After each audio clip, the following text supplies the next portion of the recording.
Andrew salutes you. I want to thank all our subscribers, new subscribers, and channel members for your support. There's a new store with new designs. We have dresses, t-shirts, and more with a bride and a groom logo. If you'd like to visit the store, go to the link to buy me a coffee, and you will find the store icon scrolling down on the left side. And if you want to buy a coffee for our dearest brother Michael, you can do so. Your support helps us cover costs and continue creating content. Of course, I hope you'll find the answers to all your questions in this video. If you're not a member yet, join us now. You'll find the link in the description and on the homepage. We publish something special for you every month. With that being said, let's start with today's topic.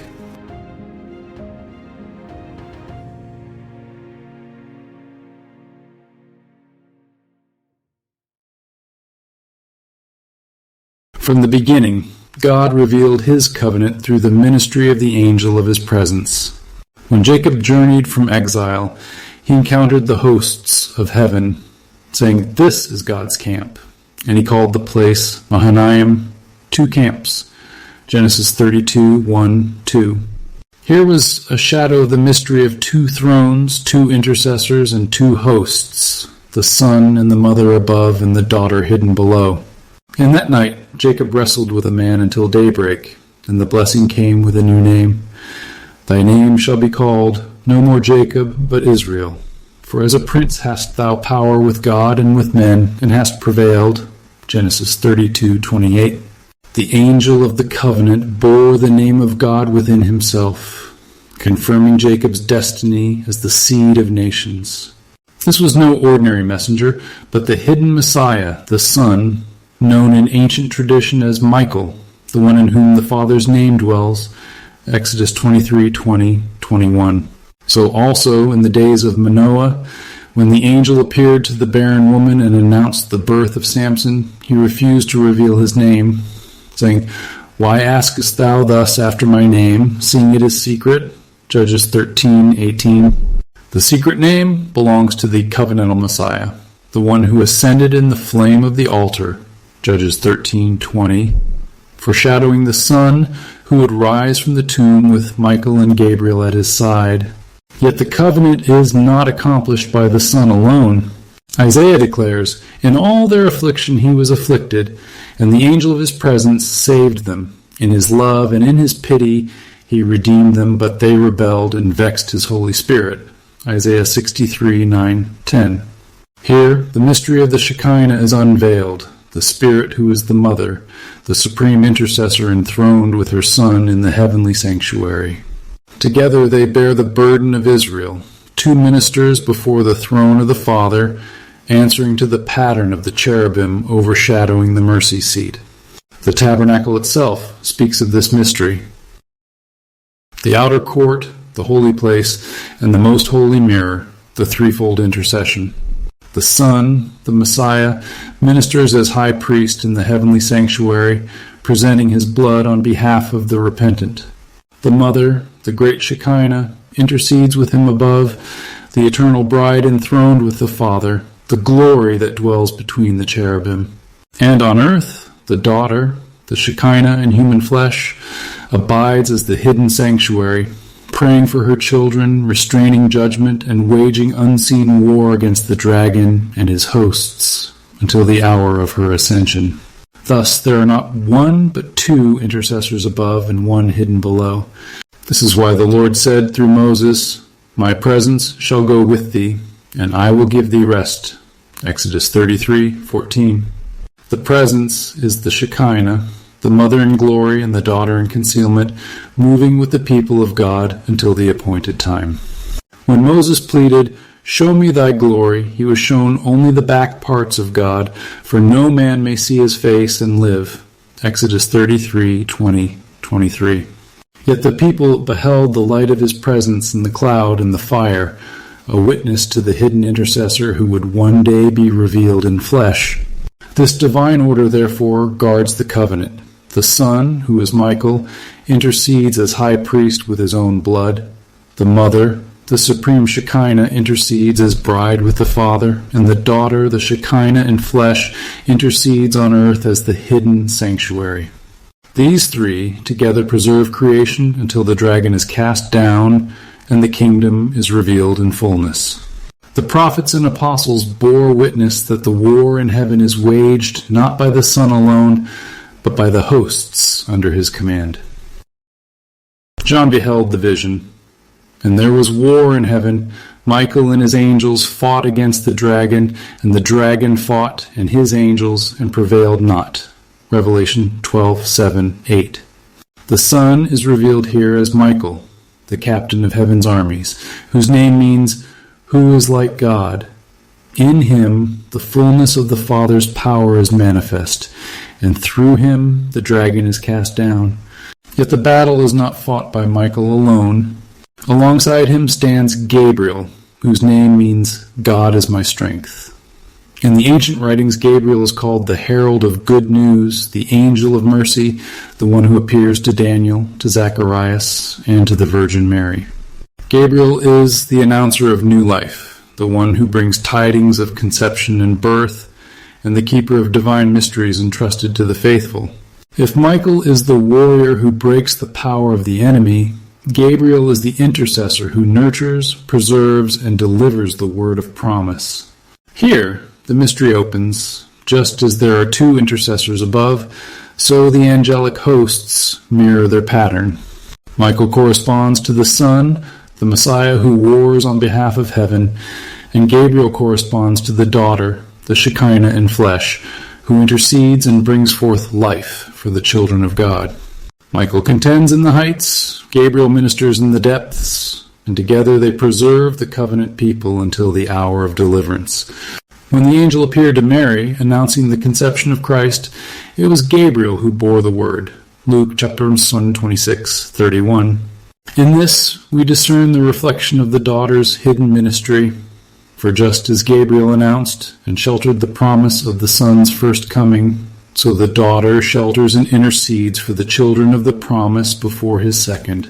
She is hidden as a sanctuary in flesh, even as Gabriel moves unseen through the earth, strengthening the faithful, whispering life into barren places, and guarding the mystery of birth and resurrection.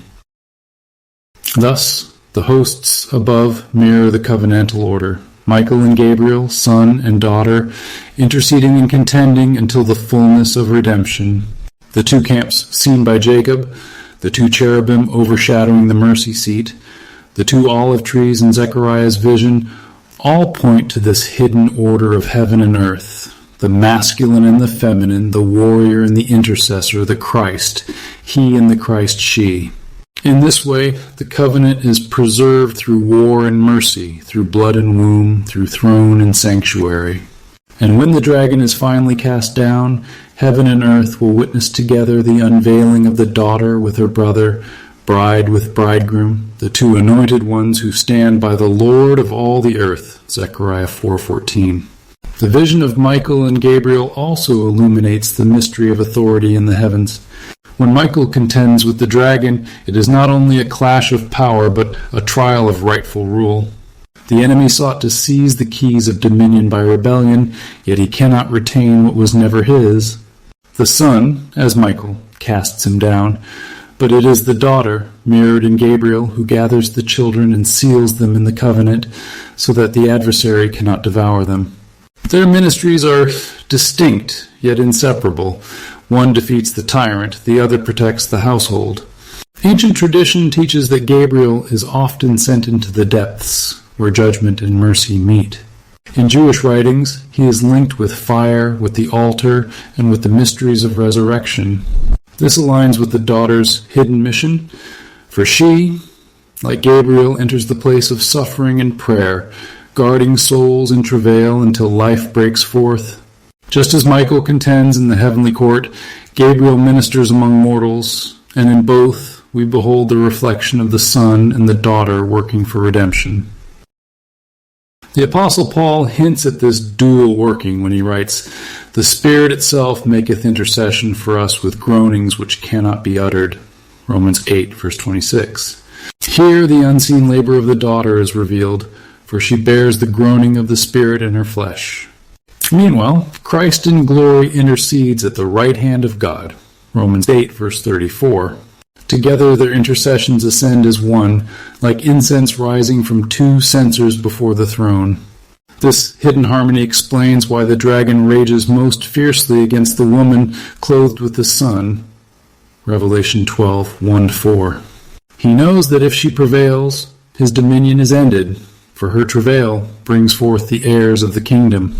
Just as Michael denies him a place in heaven, the daughter denies him seed on earth. The false brides, bound to the Jezebel spirit, may multiply, but they cannot displace the true bride, who is sister and spouse to the Son.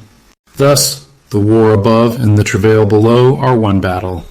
The Son casts down the enemy, the daughter raises up the children, Michael denies Satan the throne, Gabriel secures the covenant household, the Messiah he reigns, the Messiah she intercedes, and in the end, when both works are made complete, heaven and earth will be united under the eternal reign of God and his anointed ones. Yet the story does not end with the daughter's intercession on earth or the Son's enthronement in heaven. For just as the Messiah, the Son, descended into the depths after his resurrection to proclaim victory and reclaim the keys of heaven, 1 Peter 3, verse 19, Revelation 1, verse 18, so too the Messiah, the daughter, must descend in her appointed time. Her path mirrors his, yet it unveils another dimension of redemption. Ancient writings foresaw that the spirit of wisdom would confront the powers of destruction. In the Book of Wisdom, she is portrayed as a breath of the power of God, a pure emanation of the glory of the Almighty.